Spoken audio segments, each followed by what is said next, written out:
And as tired as you are, we're leaving here and driving to Brattleboro and then doing this training tomorrow, and then right after this training are going to drive back from Brattleboro to New York City. So if you're tired, I don't want to hear about it, no. Just kidding. It's so fun though. Okay, so we're going to just quickly go over some of these the ORs. And I saw the show of hands. How many of you have done like week-long motivational interviewing trainings and feel like really well-versed in it? Okay, so a few of you. So our goal is you are not going to, if you're not already a very good motivational interviewer, you're not going to be a master in the next hour or so. But hopefully, again, this is just giving you a taste. If it's not something that you feel skilled in, hopefully maybe we're going to move you a little bit from contemplation to preparation and in getting trained on it. And for those of you who are experts, just help out the people that are next to you. And I'm sorry if this feels a little repetitive for you. Okay, so in your packet you have a handout that says, I think this is the last big activity, or there's one small one after this. You have something that says open-ended questions or asking open-ended questions. So first of all, let's not assume. Can somebody define what an open-ended question is? Okay, so you cannot, it's a question that you can't answer with either a yes or no, or even like a kind of like a one-word response, right? And sometimes, and so those are called, those types of questions that are yes or no are called close-ended, right? Because it doesn't give us a lot of information, it doesn't give us a lot of place to go. And for some reason, I think as an American culture, we really like close-ended questions. And particularly for those of you who work in more of the healthcare settings, the clinicians, they like those types of questions as well a lot. Not you all, but some people, some I've worked with in the past. I don't know where they are. The worksheet basically has a list of topics and things that you would want to know about the people that you're working with.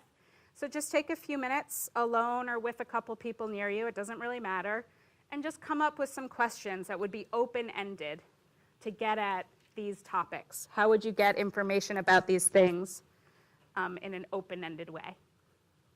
You're looking at me like I'm crazy. Oh, sorry.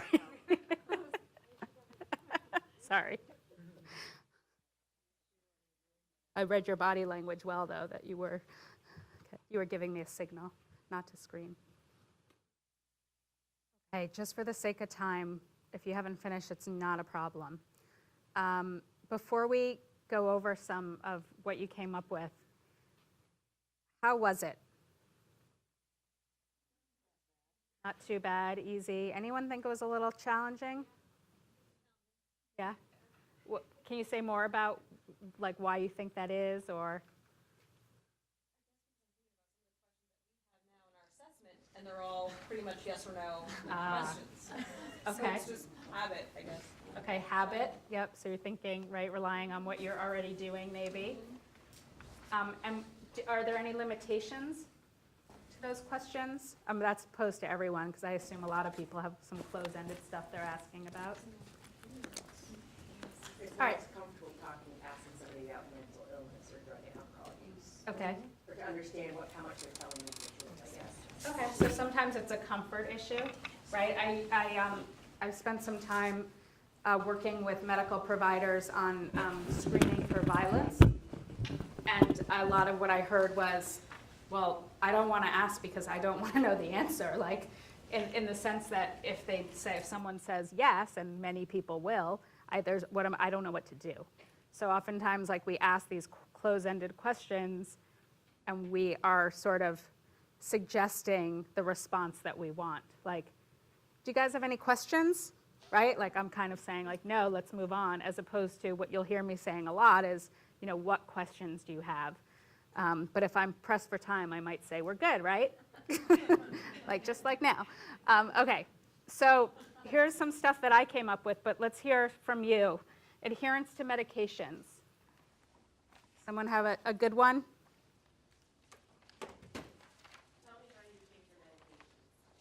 Tell me how you take your medications. Great. So not a question, but I use this all the time. Tell me, right? Which is that gets at the same thing. Yep. Anything else? Yep. Tell me where you keep your medications and how often you take them. Perfect. Tell me where you keep them and how often you take them. What did I have? How have you been taking your medications? Yep. And then I have the tell me. Great. So how their chronic condition affects their life. This is a big one. How long do we have for this one, right? How has your daily routine been impacted by diabetes? Okay. How has your daily routine been impacted by X, Y, Z, right? Great. Anything different? Yeah. The quality of life, if you just some of the quality of your life on a scale of 1 to 10 and then ask, why did you rate it? Okay. Yep. With 10 being Best. the best, right? Sometimes you might give them a visual if you do a scale. Back to health literacy, I always recommend a visual if you're ever doing those are called the Likert scales, right? Right, so what is it like having, X, Y, Z? Doctors or other providers seen. So very relevant, right? Because all the people you're working with see a lot of different people in theory. Who's on your healthcare team? Who's on your healthcare team? Okay. Anything else? What do I have? I'm getting a neck problem too. What other doctors do you see and for what? Who else helps you manage your health? You might get other responses. You might get my partner, my child, whatever.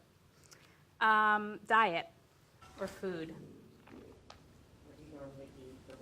What do you normally eat for breakfast, lunch, or dinner? Anything else? Are you on any special diet? But I could say yes. And then you would say, what is it, right? Okay. Sorry, I heard something over here. Tell me about your eating habits. Yep. Tell me what you like to eat. Can we take a look at your food journal that you have? Sure, if they did, right? Good. Food, and this is sort of a side note, we all know that food plays such a big part in most people's lives, and most chronic conditions, food is a big component. So I always like to explore this even more sometimes and say things like, stuff around how food, what is food like in your family? What are celebrations like? Things, what role does food play in your life? That kind of thing. Family structure and relationships. Tell me about your family. Who are the important people in your life? Who are the important people in your life? Good. Exercise. How do you stay active?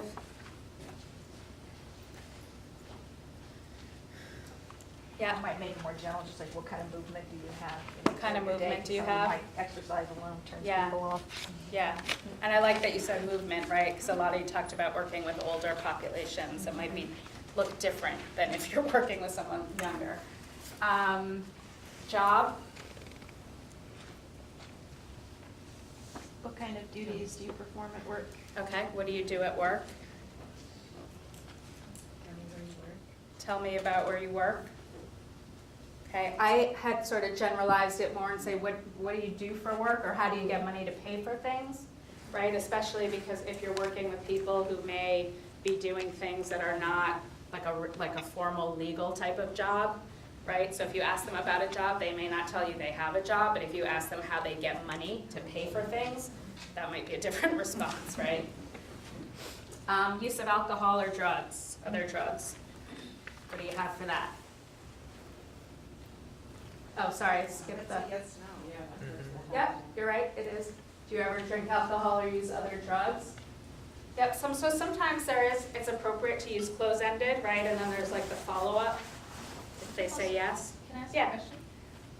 I thought with, maybe the people who have more specialty in this area, but I thought with these kinds of questions, the kind of newer approach was to actually assume, say, what kind of alcoholic drugs do you use? Like, as opposed to saying, do you use? Because most people kind of put on the spot will say they don't, right? But say, tell me how much you drink each week, tell me what substances do you use, and then let them say, Sure. no, I don't know what you guys Right. think out there. It depends what culture you're working with, don't you think? I mean, if you know you're working with a Muslim culture. No, I actually don't think it depends on what culture I'm working with. I think it's more like, it's hard for people to, if you put it out there that you assume that everyone is doing this, people are more likely to respond truthfully and, yeah. And you can turn it into a praise if they don't, or if Right. it's only I have one drink a month, and Right. that's a positive thing. Right, right. Yeah, that's fine. I mean, I think all of these questions, depending on your relationship, is, they're all negotiable in terms of how you ask. But yeah, that's a good point. Living situation or housing? Anything different than what's up there? Where is it? It is, there was a weird in here, like, the coloring is not working out. Like, the living situation is blue, but nothing else is. It's something with the, Who we live with. right, who do you live with, and what kind of place do you live, what's it like, where you live, right? Okay, transportation, I know this is a big one in Vermont, right?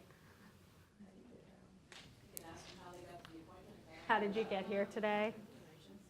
Yep. Anything else that's different than what's up here? Right, how do you get around? And then mental illness, this is a tough one. Well, at least for me, it would be. Yeah. Talking about your physical health, can you tell me how your mental health is? Just so it doesn't make it sound any different than. Yeah, I like that. So we spend a lot of time talking about your physical health and can you tell me about your mental health and how you're feeling? Okay? Yeah, I was gonna add about the housing one too, is that you can ask people about safety in their housing, right? That's a way to open up the conversation. How safe do you feel at home? That's a whole other category that we It should is. probably add, actually. It is, very open-ended. But we only have a few minutes for this activity, so we're not exhaustive up here. How do you feel emotionally? Has anyone ever told you you have a mental illness? If so, which ones, right? Okay, so why are open-ended questions better a lot of times, not all the time, but a lot of times, than the closed-ended ones? You're gonna get more response out of people. Yeah, you open it up, right, for people to respond. What else? Glean more information. Get a lot more information, much better information. Establish a rapport with a patient or client. Yeah, You're listening to them, and then you're oftentimes repeating back to them things, so they really are understanding that you are paying attention to what I'm saying. yeah. Open-ended questions definitely send more of a signal that you care, right, and that you're actually interested. Yeah, promotes dialogue. Promotes dialogue, absolutely. Great. Yeah. You ever ask like a kind of a catch-all question at the end, is there anything that you haven't talked about that Sure. you think that, I might have? Yeah. Is there anything else you want to tell me that we haven't talked about today? Right, and that's Yeah. like, does anyone know this thing of, hand on the doorknob syndrome? Do you know what that means? Yeah. Like, you just spend all the, I'm just, as a clinician, right, like, you just spend all this time, you made this plan, and then, like, as they put their hand on the doorknob and walk out, they tell you that they were in the emergency room last week for chest pain. You know what I mean? And you're like, are you kidding? Right, so that's, I think, kind of getting at, like, the most critical thing. Sometimes people feel weirdly sheepish about telling you in the formal discussion, and then like they slip it in at the end, and that was like actually the key piece of information that you needed. So good way to try to elicit that. Or you could even start that way, right? Yeah. But I mean, some of this is about like the assessments that you have to do, right, to find out. But I love just starting, something with that, because then that allows people to start where they want to, right?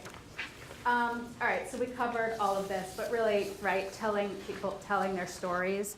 While there are things that certain people don't want to talk about always right away, in general, people do want to tell their stories to someone who is respectful and listening and that they perceive wants to help them. So if we allow that, we do a good thing. So the next piece of the oars are the affirmations. We're not going to practice this, but just quickly to review what it is. Sorry, I cannot see here. Really, it's just kind of being, the way I think of it is like being the cheerleader for the person. And again, like we talked about earlier, a lot of the times the people that we work with don't have that many cheerleaders and people who are supporting them in their life. And think about the people who support you and tell you, you can do it, or encourage you to do something new or take a risk. I mean, I wouldn't do half the things that I do if I didn't have that, right? And unfortunately, a lot of people we work with don't. So it's just about finding good things to say and encouraging them, right? We saw it with Sal. She did affirm a few things that he was doing. And then sometimes I've heard people say, well, sometimes there's just nothing good this person is doing, and I really cannot find anything. And that's probably true. That could be true. But the default, yeah. Oh, I was going to say, we always go back to, I really appreciate coming in today and spending time to have this conversation. And Yep. Nice work there. Yep, exactly. You made it here. I know that wasn't easy. That's awesome that you made it here. Great. Love it. So reflective listening. So we've been practicing a lot of reflective listening. And we always joke at work that we're doing all these things even at work with each other, with colleagues, right? So really it's just about reflecting back what's been said and what's been shared. So what's the benefit in doing this? It validates what you talked about. I mean, it makes the person that's talking feel that that person really heard them. So that's one of the things, right? That the person feels heard and understood, and you as the counselor or whatever your role is are making sure you get it, right? It's a way to make sure that you're getting the right information. And then it does something else as well. Yeah. Lets them correct you. Yep. Okay.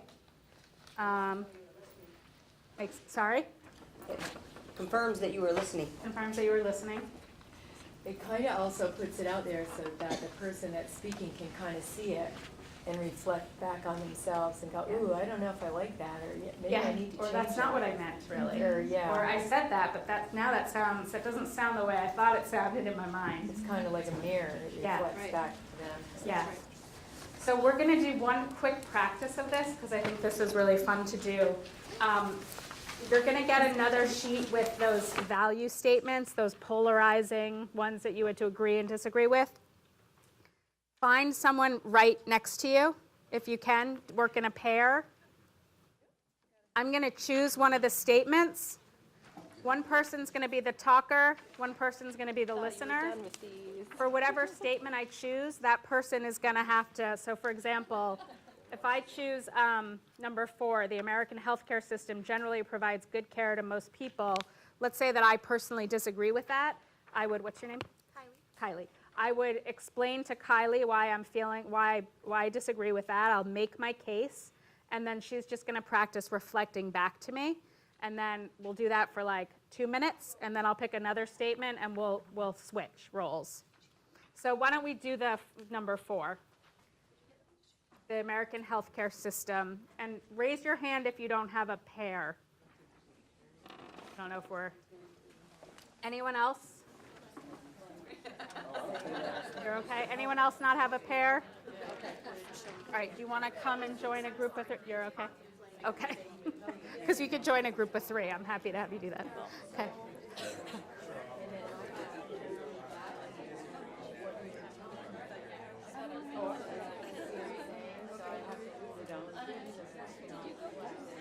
So as you probably all know, even if you don't know motivational interviewing, you probably all have the sense that you use this skill in your everyday life, perhaps at work with colleagues or at home with family. I find I'm doing this all the time. So hopefully it comes a little bit more naturally. Was there anything challenging about it?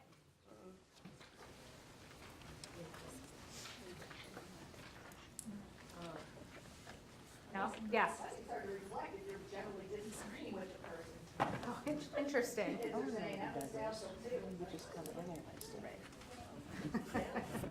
Right, and that probably, that's very real, and I think that probably happens a lot, right? That we're not agreeing, or we don't think what they're talking about is the best decision for them, or whatever, and so then we have to accept it, right? I get that I was trying so hard to remember everything she said that, yeah, I couldn't remember everything she said. I actually had to write little notes to make sure that I wasn't putting words there. And do you have to do that in your practice, No. or is just because you were put on the spot and it was an On the activity? spot, but I Right. didn't think that. Right. Just say I write a lot of notes. Yeah. I just, not a lot of notes, but I take down Uh-huh. specific words because I don't want to forget. Yeah, And it's a way that I can, sure, and then you maybe tell people, right, I'm taking notes, just so that I can help you. just so that I remember everything. We were talking earlier in our small group about working with patients with ambivalence and also just feeling completely overwhelmed when they have a lot of psychosocial stresses and there's a lot going on, and how it can be incredibly overwhelming with the big picture. And how part of our job as health coaches and just kind of helping navigate is to kind of break that down. Like the SMART goals are a perfect example, so I do like that distinction, but just into manageable small steps so you can see success, measure it, it's attainable, so there's real reasons for that. But I'm also thinking about how we can sometimes allow ourselves that own process where we look at this and we want to be perfect and ask all the right questions and do it the right way. But maybe we got to break it down for ourselves too and say, you know what, really the relationship is the real important piece in transparency with the patient, and really saying, you know, these are the types of things that are out here and what's going to work for you and how can we work together, you know, Sure. what's important to you. And we don't have to be the experts right away, but if we're working on small manageable pieces and to allow ourselves, because your example is the perfect, you know, example of trying to remember it all. And I'm like, oh, what was it? You know? Yeah, and just one of those open-ended questions Yeah. can bring you down, like, 20 minutes later, they've just talked about 15 things in their life that they're struggling with, and where do you start, how do you reflect that back? Maybe that's what you say, like, wow, that was a lot of things. Where would you like to start? I heard you say, you know, A, B, C, D, where do you want to start? Or something, but yeah, it is a lot. And I'm also one of those people that, like, if you tell me if I go to like yoga class or something, I like all the active part, but when we're sitting and they tell you to relax, I become more nervous. So I'm with you in the sense that when someone tells me I have to do something, it like has the opposite effect on me. But naturally, I'm fine with it. Anything else about the reflection? That was a great comment. All of this becomes so much more difficult, I found, when you have an interpreter involved, because the interpreter's asking you, what does that word mean? What does advocate mean? And then the nuances of words and taking meaning away, and then you're way over here, you really didn't even get the main point. Yeah, so that's like a whole other element to everything. Do people work with a lot of interpreters here? I know in New York City we do, yeah. So it's hard. It's easier when it's an actual person with you. And that's still challenging, right? But it's even harder when it's like the language line or over the phone, right? Yeah. Just a regular telephone. That's what.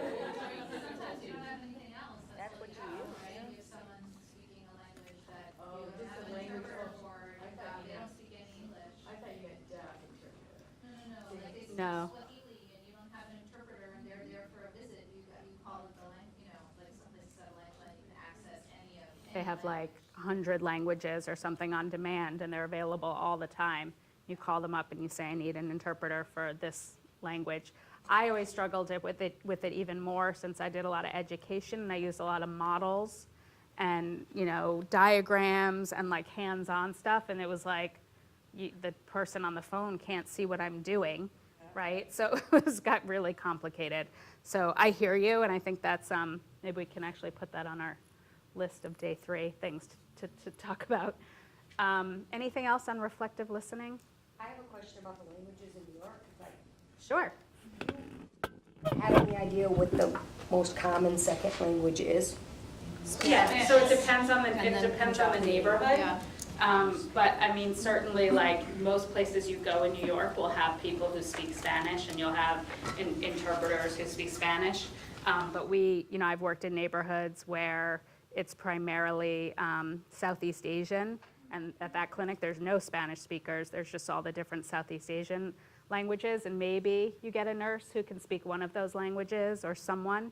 But New York is a really cool place in that way that like it depends on the neighborhood. There's a lot of different versions of the Spanish language too. Yes, sure. Absolutely. Yeah.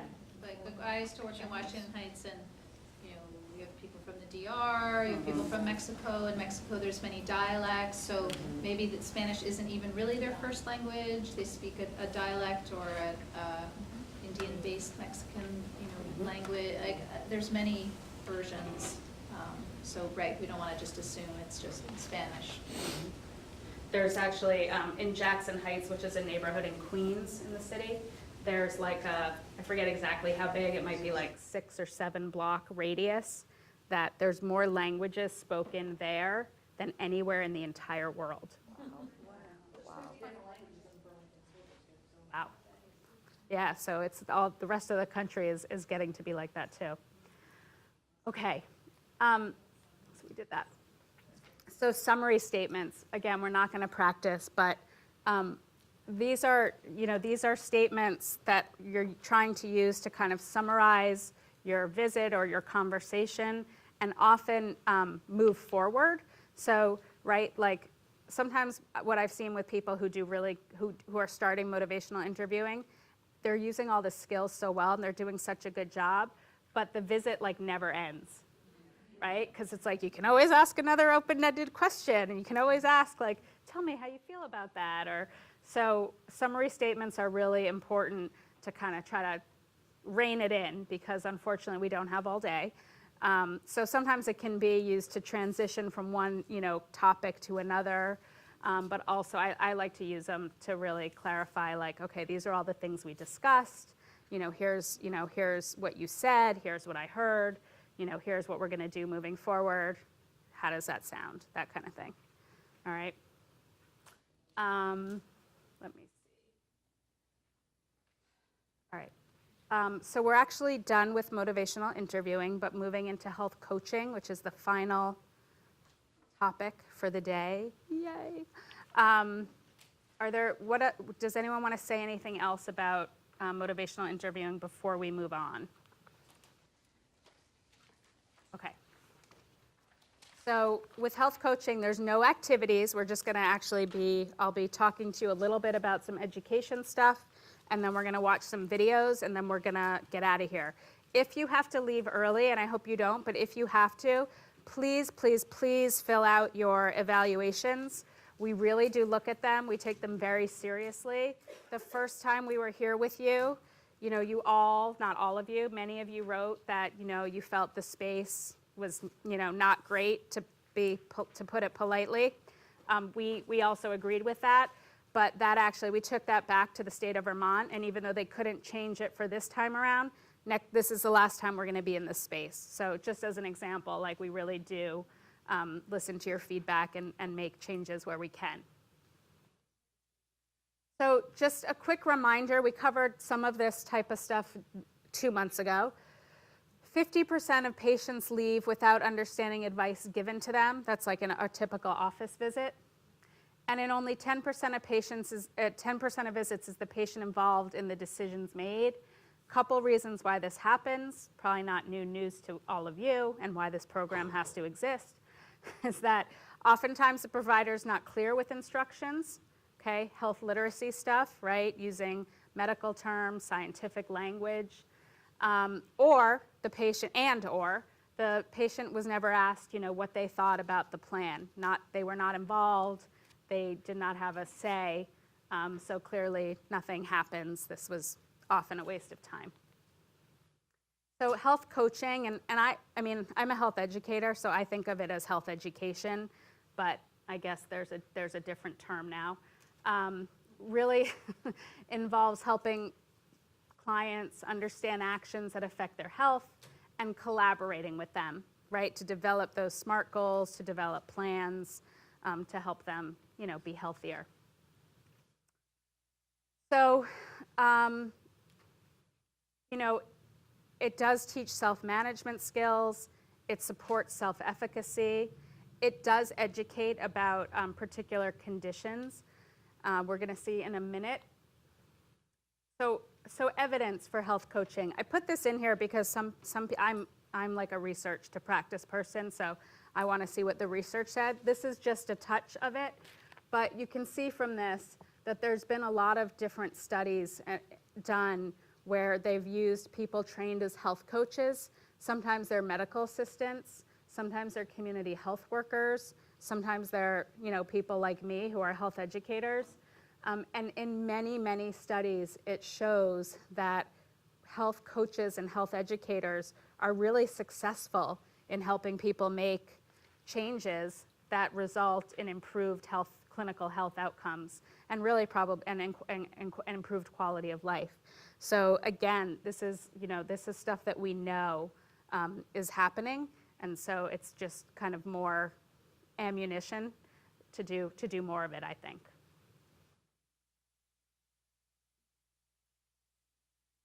So this was interesting. So Tom Bodenheimer, who you'll see in a video in a few minutes, is out of University of California, San Francisco, and he sort of came up with the health coaching model, although us health educators have been doing this for a long time, so I don't have my name on any of those things.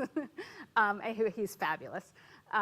So he, in his curriculum and guide, which you have a link to in your packet, someone calculated that a primary care provider with a panel of 2,500 average patients would need 7.4 hours per day to deliver all recommended preventive care and 10.6 hours per day to deliver all recommended chronic care services.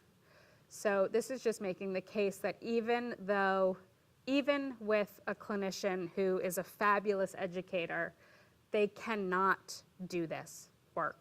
They don't have the time, okay? And so you need reinforcements. You need somebody else. So what do? We help them understand their condition, decide and choose treatment, behavior change stuff, skills. And really all of this, if you think back to the health literacy stuff, if any of you can remember it, remember the rewriting the cleaning glasses instructions and some of the videos about people talking about how they didn't understand their medications. All that the goal of health coaching is really to increase people's health literacy. And the higher health literacy we have, we know from research, the healthier we will be and are. So specific tasks that they do. Helping set agendas for clinician and other visits. Making sure, often really acting as like an advocate for the patient, sometimes even going with the person to a visit. Do people do that here? All the time. You're like, do this all the time, in my sleep. It's not widely done, so it's great that you're doing it. And again, all this self-management stuff that we talked about. And a big piece around medication adherence and understanding. So the traditional approach to health coaching or health education has been directive. We're telling people what they need to do. We've clearly already made the case, and you guys are already on board, that is not working, right? That's why we find ourselves in the situation we're in today. So the new approach is this collaborative piece. When we think about traditional education, when we think about the content, there has been for a long time this held belief that if we tell someone everything that they need to know about their asthma, then that is going to get them to take their medications or get rid of their dog or do all these things that we want them to do. That has never worked, okay? But I still see that approach being used often. Like, I will tell you everything, here's a website, here's 12 million pamphlets about your condition.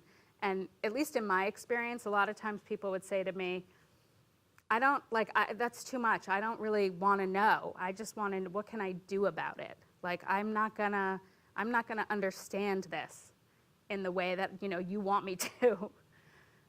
So now it's really about problem-solving skills and skills that can be applied to any chronic condition, right? Like the stuff we talked about in the SMART goals. In the past, we've thought about the problem is this inadequate control of the disease, right? Now, we're saying that the patient determines the problem, which may or may not be inadequate control of the disease. That might be sort of the secondary problem. The first problem might be housing, right? The first problem might be, whatever. In the past, again, we've always just wanted people to be compliant. Again, lose 20 pounds, eat better, reduce your stress, quit smoking. I'll see you in 12 months, and I'm sure you'll have done that, and everything will be great, right? Now it's about improving self-efficacy. Reminder, can someone remind us what that is again, self-efficacy?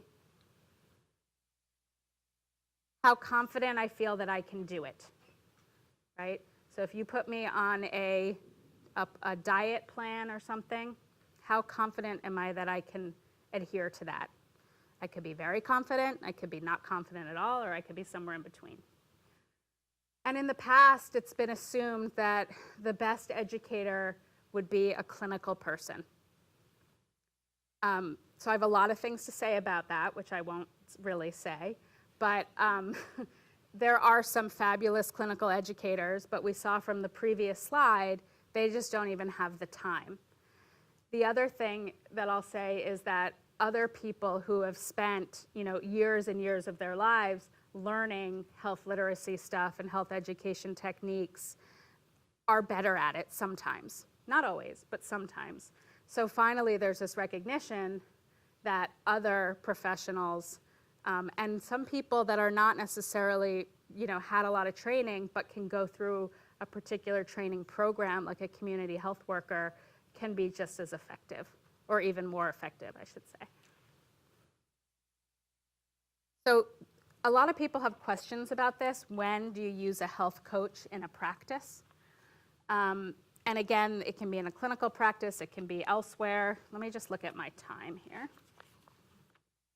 Okay, I have to move it along.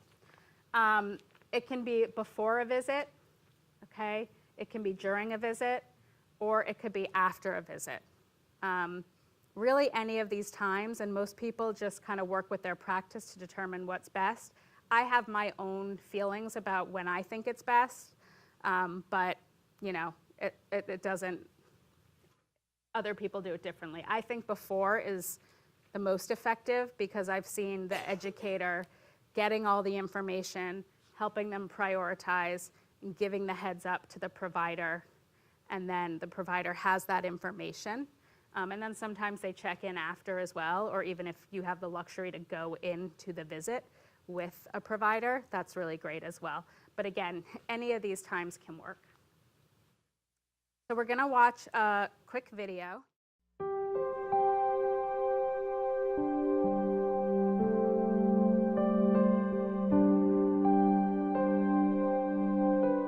Hi, I'm Dr. Tom Bodenheimer. I'm a physician at San Francisco General Hospital. In this video, we will review two important topics involving interactions between healthcare teams and patients. The first topic is healthy behavior change. The second is about patients taking their medications. In both cases, the goal is to encourage patients to become informed and activated to self-manage their chronic illness. For years, health professionals have demanded that patients eat better and exercise by scaring patients or begging patients to make those changes. That rarely works. Healthy behavior change requires making an agreement between caregiver and patient. And we call that agreement an action plan. Qué bueno que vino la cita. Hoy vamos a hablar un poquito del plan de acción que pusimos. Medical assistants or community health workers are called health coaches. Coaches provide the skills that patients and families need to become active participants in their own care, performing a function that clinicians do not have time to perform. Adding a coach to a primary care practice or clinic takes some imagination. Sometimes a medical assistant can be given time to work as a coach. Sometimes a clinic can partner with a pre-med program, nursing school, health educator, or community health worker training program and train students to work as coaches. Even patients with proper training can make great health coaches. The two interactions you are about to see involve a health caregiver, who could be a doctor, nurse, health educator, or in this case, a community health worker, engaging a patient with diabetes in a discussion of healthy behavior change. Let's look at the first interaction between Victoria, the community health worker, and Senora Romero, who is a patient with diabetes. Senora Romero, I'd like to show you this chart of your hemoglobin A1C. Okay. It looks like your hemoglobin A1C is about a 10. You should be about a 7. So you have to bring it down from 10 to a 7. Okay. So this means you're going to have to increase your exercise, eat a little bit healthier, and you'll probably have to take an extra pill prescribed by your doctor.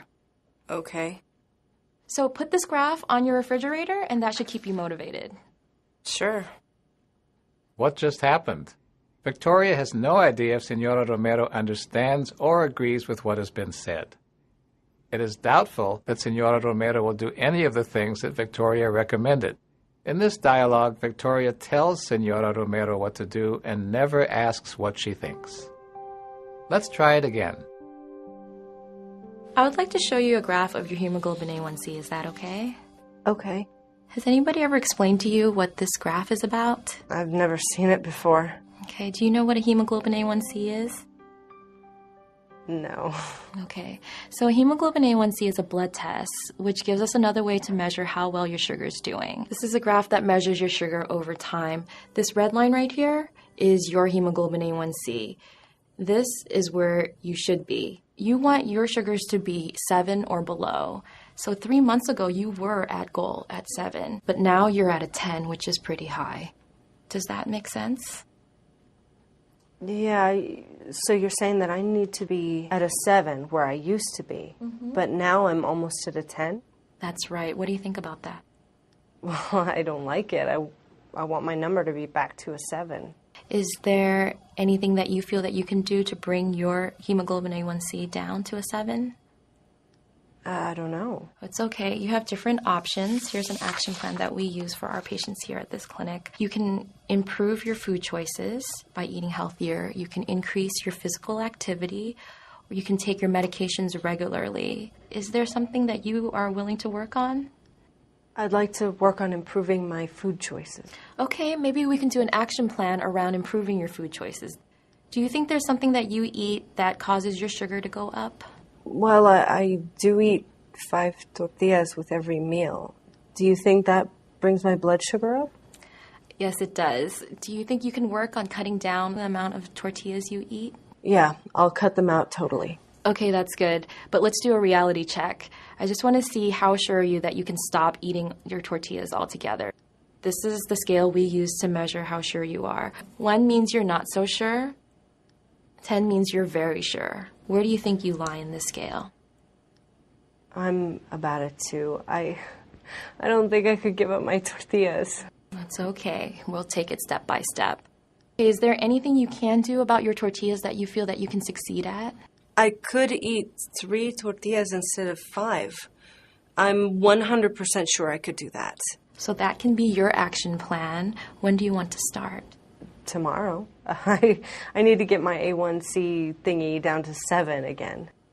Do you think that there's a place in your house that you can put this graph to motivate you, to inspire you to bring your hemoglobin A1C down? I'll put it in my kitchen. Okay, great. Is it okay if I call you in a couple of days to see how you're doing with your action plan? Yes, please. Thank you. Good job, Victoria. How did you engage Senora Romero? I kept asking Senora Romero instead of telling her. Every time I spoke, my sentences ended with a question mark. That allowed her to become an active participant. Why is asking so important? First, I don't like telling patients things they already know. Patients tend to resent that. So I ask, and if the patient doesn't know the answer, I explain the answer to them. At one point, she said, my hemoglobin A1C is supposed to be 7, but now it's 10. What did you do at that point? I asked her, what does she think about that? And she said, I don't like it. I want it to be 7. Now I knew that she was motivated to make a change. And she actually did volunteer to stop eating her tortillas. But you didn't say, great, that's wonderful. You said, how sure are you that you can do that? I didn't want her to fail, so I checked to see if she was able to succeed at her behavior change. So I found out that Cutting down her tortilla consumption from 5 tortillas per meal had a greater chance of success. Then you arranged a follow-up phone call. It's important to call the patient a couple of days after to see how they're doing with their action plan. Sometimes we have to change the action plan, and especially if the patient was prescribed a new medication, it's good to see if they're taking that new medication, and if not, why not? Patients appreciate our phone calls. To quickly recap the coaching techniques to encourage healthy behavior change, engage the patient by asking questions. Help the patient develop a realistic action plan. Follow up to monitor progress. What went better second time around? Or why did it go better? Open-ended questions. Some open-ended questions. Okay, yeah. Patient's participation. Patient participation. Education. Education. Needed she was understanding. Okay. How did you know that she understood? She verbalized it. Okay. All right. Anything else? Anything that could have been done differently or better? I saw a few things back to health literacy stuff. She asked her what she could do to bring the A1C, but she didn't really explain to her how it might have gotten up there to begin with, because she was a 7. So Right. something happened to make it go back up to a 10. So Right. so it might have been a lot easier if she'd zoned into what happened in the last 3 months. Yeah. Okay, yep. I might have nudged on the medications. It's great that she wanted to make a diet change, but we don't even know if she was taking her medications correctly. Sure. 7 to 10 is a big jump. Yeah. So does she understand her meds?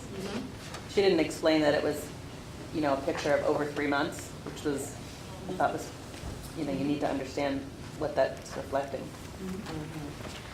Some of the things that I saw that I think could have been done better, although I think generally it went well, was she said, the coach said, Victoria said, "Do you know what a hemoglobin A1C is?" And she did say no, but in my experience, I don't know about you all, when you ask that type of close-ended question, do you know what this is? People often, especially people with literacy problems, they don't want to appear stupid. So oftentimes people say, "Oh yeah, I know what it is." So what's a different way she could have asked that? Can you tell me? What do you know about, what's your understanding? What do you know about hemoglobin A1C, right? Then you would have gotten a more true picture, I think. Because again, everything, I mean, it's just a video, right? But everything went really well in that video, right? And that rarely has happened to me, at least. Anything else that you liked about it or didn't like? What you saw? I like the action plan where she had the pictures. And is this health coach enroll something that the care coordinator? I'm sorry? And the care coordinator Yes. is the health coach? So Yes, that's a absolutely. template, unique job in and of itself. Right. So this person is from a clinical practice and background, so you see it in a clinical setting, but a health coach can be employed really anywhere, I would think, within the care management program or even outside of it. It doesn't have to be standalone to be effective, it can be integrated into. Integrated would be actually much better, right? Yeah. Yeah, so just to be clear, we're talking about health coaching as a skill that you may incorporate into your role as a care manager or care coordinator, right? It may or may not be appropriate, but the whole day is about showing you different approaches and skills and tools you might use. So you kind of have to ignore the, titles, right? Because all of this is pretty fluid. When this video was made, we didn't even have any care coordinators. There was no one using care management, 10 years ago, 15 years ago, that term, like people are like, who are care coordinators? What do they do? Right now, everyone's doing this. So just to know we're not boxed into the titles, it's really about the skills for engaging patients. But also know that there are also models that would call for having a coach or a health educator within a setting, and that's their specialty. And for years, I ran programs that did that. And the most successful ones were, again, the ones where we were working closely with all the clinical providers and the social work staff and everyone to work, to the benefit of the person. But yeah. Anything else about this? Let's watch the next one. I like this next one. Let's switch gears a bit and take a look at medications that can help to control diabetes, high blood pressure, and high cholesterol. Let's take a look. Sarah is a physician assistant who treats patients with chronic conditions. Mr. Hayes, your diabetes is not in good control. We need to increase your metformin from 500 milligrams once in the morning and once in the evening to 2 pills in the morning and 2 in the evening. And I think that we may, if we can't get it under control, add glipizide. So I'm going to write you a prescription today for your increased amount of metformin, and then I'd like to see you back in a month. Okay. Sarah, how do you think that interaction with Mr. Hayes went? Terrible. I never found out if he understood or agrees with the new medication plan. The community health worker wasn't involved in making the plan with the patient. And I worry that he may not take the medications as we are hoping that he will. So let's give it another try. This time, Luis, a community health worker working with Sarah, is helping Mr. Hayes learn how to better self-manage his medications. First, Luis is engaging the patient in a pre-visit prior to the visit with Sarah. Good morning, Mr. Hayes. How are you doing today? I'm okay, Luis. How are you? I'm doing fine, thank you. So, how do you think you're doing with your diabetes? I think I'm doing okay, but, what's the chart say? Your hemoglobin A1C is still high. It's 9.5. Well, that's no good. I know. It's supposed to be like 7 or lower. What would you like to do to bring it down to 7? Well, I walk every day like I'm supposed to. I work on the diet. I don't know what else to do. Have you been taking the pill as Sarah prescribed? Oh, this. Yeah, I don't remember the name. It's the bottle. Oh, this is your metformin. This is the pill for your diabetes. Do you remember how should you be taking this pill? Yeah, I'm supposed to take it twice a day, but I've been having kind of a problem. It's like the problem, like you couldn't pay for the copay or any side effects? Yeah, it's the side effects. It's not the money, the side effects. I've been taking it. I was taking it twice a day, like they told me. At first, I got these stomach cramps, and then I had really bad diarrhea. So, I had to stop taking it. That makes sense. Let me see what Sarah could suggest, and we'll be right back. Okay. Thanks. You're welcome. About a third of patients take all prescribed medications, 1/3 take some of their medications, and 1/3 take none of their medications. Hi. Hi, Mr. Hayes. Good to see you again. How are you doing? Pretty good, thanks. Sarah, Mr. Hayes has told me that he's had a stomachache and diarrhea, and that's the reason why he has stopped taking his metformin. Well, first of all, I'm glad you told us about your side effects because that really helps us make a better plan about your medication. And it's not uncommon to get a little stomachache and diarrhea when you're taking metformin twice a day. So how would you feel about taking the metformin just once a day in the beginning for the first week or so? Yeah, I'll do anything that, if it's going to help with the diabetes, I'll try anything. Okay. And then if you're tolerating it okay, then we could increase it to 1 tablet in the morning and 1 tablet in the evening. Does that make sense? Sure, that sounds fine to me. So Luis will prepare a medication list for you about when we would like you to take the medications, and then he can follow up with you by phone in the next week to see how you're doing. Mm-hmm. Any problems, let us know. Okay. Good. It's good to see you again. Nice to see you. Sarah and Luis are working together as a team.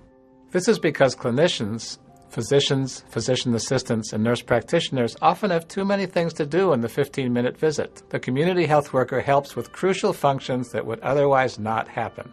Just to make sure Sarah was clear, starting tomorrow, how would you be taking your metformin? I'm going to take it once a day in the morning.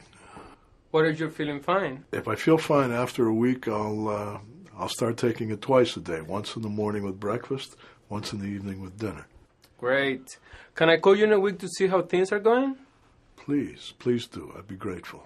Okay, I'm very happy to see you today. And I hope to see you in the next appointment. Have a great day. Let me mention 2 key things that community health workers need to do after the visit. First, they check to make sure the patient understands what the clinician wants them to do, and second, they need to do follow-up phone calls. Good morning, Mr. Hayes. This is Luis calling from your clinic. How are you doing today? Oh, I'm good, Luis. How are you? I'm doing fine, thank you. Could I ask you, how have you been taking your metformin? I took it, for a week, once a day like we talked about, and I didn't have any problems. So yesterday I started taking it twice a day, and so far I'm okay. Great. I'll let Sarah know, and she wants to see you in a month to see how your sugars are doing. Is that okay? Oh, of course. I'm going to transfer you now to our receptionist so you can make a new appointment. The follow-up phone calls are essential every time a new medication is prescribed. Without these calls, it might take 3 months to learn that the patient never picked up the prescription from the pharmacy, forgot how to take the medication, or had side effects. Similar to the action plan discussion, both Luis and Sarah are constantly asking Mr. Hayes questions rather than telling him what to do. We know that 50% of patients don't understand or remember how a clinician wants them to take a medication. Asking the patient to repeat back the information on how to take a medication, like Luis did right after the visit with Sarah, is called closing the loop, checking to see if the patient understands. The other critical steps take place in the follow-up phone call, making sure the patient was able to get the prescription from the pharmacy, can afford the medication, understands the prescription, agrees with the prescription, and is actually taking the medication. To recap the key points about coaching for effective medication adherence, keep asking the patient. Find out whether the patient understands the medications and agrees with them. Ask the patient about barriers to medication adherence. Call the patient a few days after a medication change to see how things are going. I hope that viewers of this video will be able to implement some of these innovations.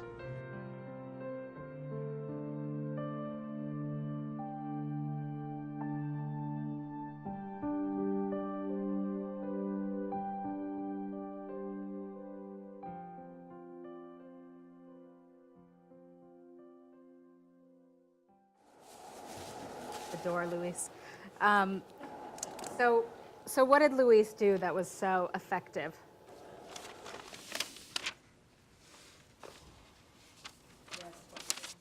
Sorry? He asked questions. He asked a lot of questions. He really listened. Yep. He was an advocate for him, right? What do you think the impact is on the patient when he saw the provider and the community health worker together? Yeah, like some of those people did on those papers. Yes. He had a team. Yeah. Working for him. Yeah, absolutely. I think we forget that, but yeah. And he got better care, because it Yeah. got to the point, it was a medication issue. Got better care. It was a medication issue. Yeah. He felt cared about. He felt like some of these things maybe. Yep. He said he was grateful, right? Yep. I loved him too, actually. Anything else that Luis did that was great? He was sincere. He was, right? You definitely felt like he was sincere.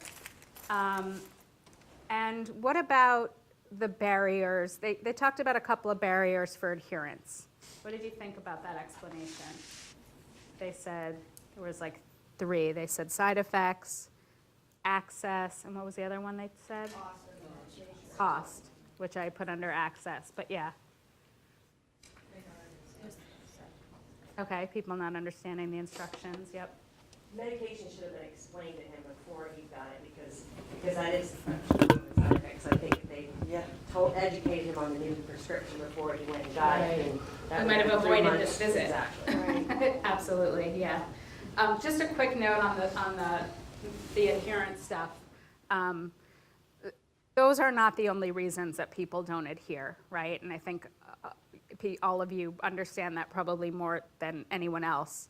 Certainly people don't adhere for side effects, or they forget, or they can't afford the medication. Those are all real things, but sometimes there's deeper issues. So I just like to say that because I feel like this a little bit simplifies the adherence problem.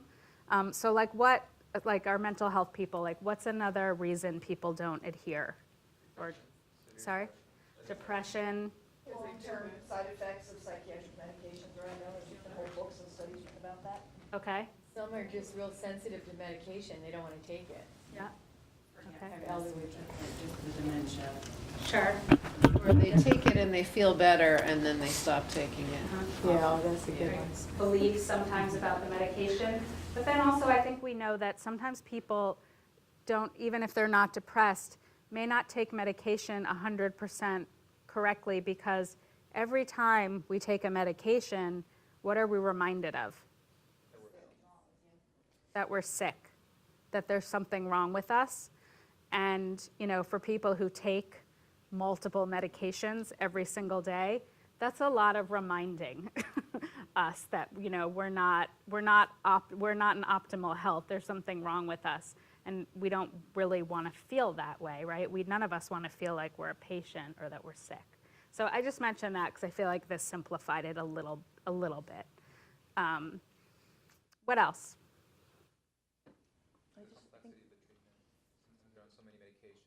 Oh, sure. Different times of the day, and they just get overwhelmed. Yes, it can be very complicated. Anything else Luis did? Yep. I was just thinking that you have to be careful, or Luis should have been more careful in introducing the reason why he wasn't taking his medication. Right. Because he introduced the idea that Exactly. he couldn't pay for it, and people can be very prideful, and that could be offensive to some people, making Right. that suggestion rather than allowing him to share first. Right. He kind of gave some of the common reasons, but he could have just left that open, right? Yeah. We were talking about this when we were doing one of the questions before, but a lot of times patients will come to an office and get labs done there that day, and then the doctor will want something prescribed for some reason, like lipids, and they'll have a nurse or someone else call the patient and tell them, and the patient's like, what? I need to medicate? Like, you know, there's no education really. Oh, yeah. And, you know, so the patient's not likely to take it if they really don't understand. Right. And, you know, as soon as you tell someone something's wrong, or there's a lab that's wrong, there's something wrong, they shut you out. They're worried about what's wrong versus, you know. Right. So it's really having to have a face-to-face conversation about it. And Right. But at the same time, you don't want to force people to come in to get bad news, right? So it's the system, Yeah. right? It's the system. well, and copays prevent that, you know. So a lot of patients don't want to come back in multiple times because the copays are high. Right. Or I don't want to have to take another day off of work or leave work early because you can't tell me something over the phone. So it's complicated. I actually personally think that pharmacists could do a lot more. And there's a pretty big movement happening. It's definitely already happened in Canada, but it's starting to happen here where they're hoping to get kind of more rights, so to speak, like where they can change a medication and change dosages and do more education. There's definitely a lot of the major chains are having them come out front more. I don't know if any of you noticed that when you been in the pharmacy for yourself, but it's happening, and I think they could really help with medication and education. Anything else about the interaction? So they remember we talked about teach back. So they termed it closing the loop, but really it's teach back. And again, Luis was just so likable that the way he asked about it was okay, right? But he did kind of say, it did seem a little bit like a test, so what are you gonna do? As opposed to, sometimes this can be confusing. I want to make sure that I explained it right. Tell me how you're going to take your medication. But he did, it was fine the way he did it. But just so you don't get confused, that the closing the loop was the teach back that we talked about. Great. So what other questions about health coaching or anything? Because we're really at the end of the day here. I know no one's going to ask a question now when I'm telling you it's the end of the day. So, sorry? Yeah, sure. So I just want to say thank you to everyone. You did really wonderful, fantastic work today. And please fill out your evaluations, and we will be back. I think you have the disabilities group in June, right? And then we'll be back for day 3, our day 3. It's your day, I don't know what day it is for you, but our day 3 of this core care coordination training in July. And then just so you know, right, there's more advanced training in September and a manager's training and other trainings that you can find out from the Department of Health folks about that. Registered on, and I just want to say thank you. I just have so much respect for all of you and what you do, and you're awesome. Thank you.